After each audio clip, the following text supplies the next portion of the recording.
So my name is Svagito. 本期导师 Svagito 畅销书《The Rose of Love: The Zen Way of Counseling》的作者，德国慕尼黑大学心理学系毕业，从事助人工作有30多年的经验，所擅长的专业心理治疗领域甚广，带领的团体涵括深层身体疗愈、新瑞奇呼吸疗法、灵性按摩、家族系统排列、爱的根源、两性关系能量整合、创伤疗愈、禅宗静心等专业课系。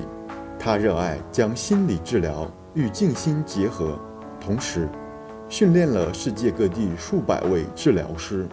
And I'm doing different kinds of work, and one of the works I'm doing here in Shenzhen is called Family Constellation. And that's a work where you connect with your roots, your family roots, and you find out a healthy connection to your family and to your parents. And the way we work with that is in a kind of role play. That means people from a group, they become representatives for members of your own family. And in a very short time, you see the roots of many problems through the picture that is created in that constellation. And you can find solutions to complex problems in a very short time. All relationship problems, of course, have a lot to do also with the relationship to our parents. In fact, we are often seeking what we missed from our parents with a partner. It means a man often is confused by looking at his wife. He looks at her as if she is her mother, and a woman often seeks in a man something that she is missing from her father. So such kind of relationships on the long run cannot turn out to be healthy and create a happiness, because everybody will be frustrated because your partner cannot be your parent. So relationship issues have a lot to do with the relation to our parents. Yes, because to be a parent actually is a great art, and we never learn that, how to be a parent. So very often we become parents not because our energy is overflowing, but because we have a kind of lacking, we miss something. And then rather than being in a state of overflow, we have children and we try to get something from them. And then children from the very beginning, they become burdened. So in fact, a healthy parent is a person who has received energy from his parents and who feels full of energy, and then he is ready to pass it on to his own children.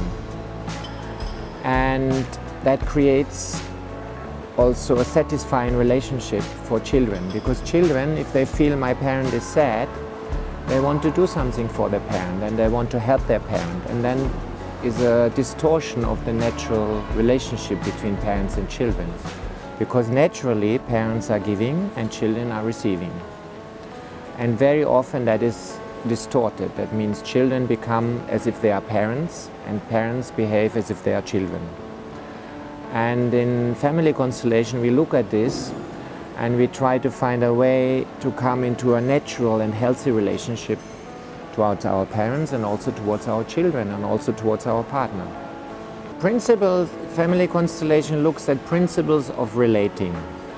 And basically there are only two kinds of relationship. One is between equals, for example between partners.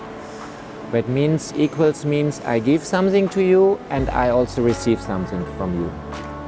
And then there is a relationship between unequals, where one person is giving more and the other is receiving more. And that is typically the relationship between parents and children. And in any kind of relationship falls either in this or in the other category. So for example, if you work in a business, you have colleagues and you have a boss. And there's the same dynamic happens there in principle. So a boss also is a person who is responsible for the company, and the employees have to respect the boss with that responsibility. So there is also a certain kind of dynamic in a business or in a company, and there's a certain similarity towards with family relationships. So you can look at it business relationships, work relationships, partner relationships, teacher-student relationships. You can always look at it under this, with that principle. Yes. Money issues often have a lot to do, because money has to do with abundance, with feeling rich, so inner and outer richness. How do we feel inside rich? We feel inside rich if we feel fulfilled, especially from our mother. So money issues have a lot to do with the relationship to our mother. So when we feel that my mother is the best possible mother for me, then we have a certain feeling of feeling rich and satisfied, and we have a certain sense of self-worth. And that also creates outer richness. Yeah, so we have to look at it in different ways.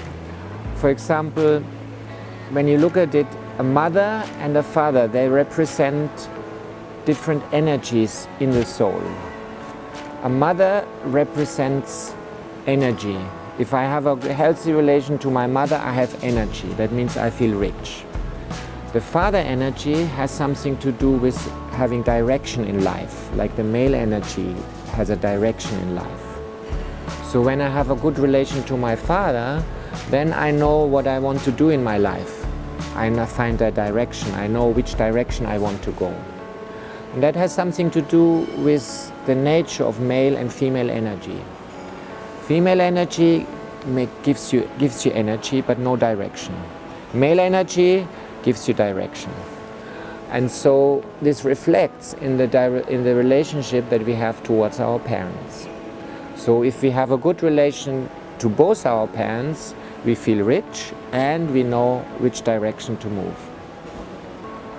To work with physical sickness is a little not so easy, because how this relates to a family dynamic is not easy to discover, so one needs a little work and experience with that. But in general, I can say that very often a sickness represents a member of the family who has not been recognized or has not been remembered. So the sickness actually is a hidden message. The sickness means it relates to a family member who has not been remembered and who is not honored. And of course, sicknesses, often also mental sicknesses, they are a certain destiny. We carry a destiny when we are born into a family. Sometimes this can improve through family constellation, and sometimes one simply has to agree that this is part of my destiny of being born into this family. So it's not like automatically every sickness can be healed. So this is a bit tricky. So sometimes we have a sickness because we are not living rightly, and this can change. And sometimes we have a sickness because it's part of our destiny and our life. Then we have to agree to that. And in the beginning, one doesn't know, so one has to find out what it is. And very often people who are doctors or healers, they're too quickly wanting to help a person to get rid of the sickness, and that is not so often right. One has to find that out first. Yes, I'm also working with male and female energy.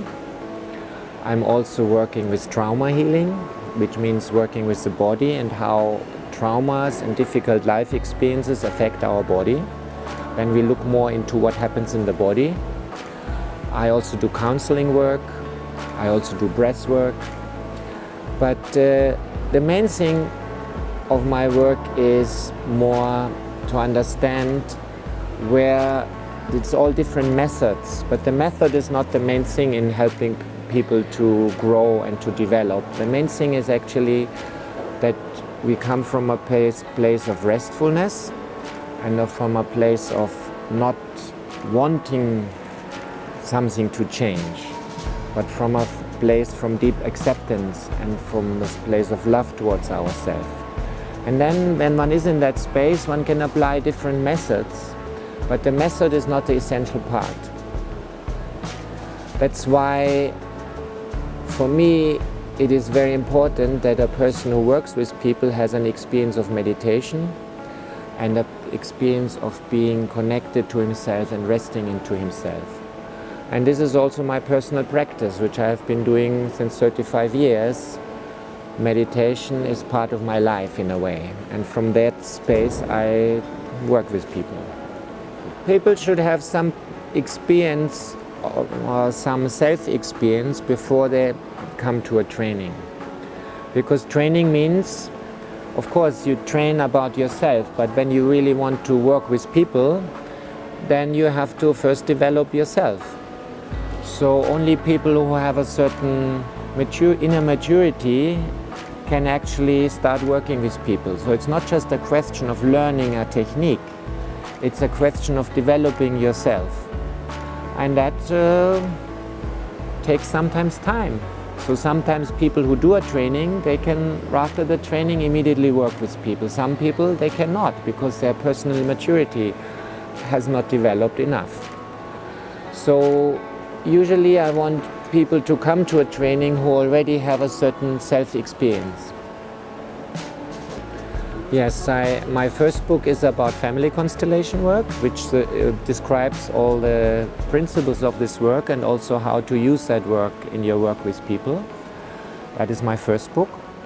My second book is about therapy and meditation, which means it explains how personal growth happens in a person and from which space you need to come from when you work with people. That book is basically about how therapy and meditation can work hand in hand. And then I have many DVDs, which basically are a lot for people who really want to study the work. So most DVDs are about family constellation work. They are DVDs that have been created in my trainings. And in these DVDs you see constellations and also you see some teaching and some explanations. And some other DVDs are about trauma healing and then how one works with people to heal personal traumas and wounds.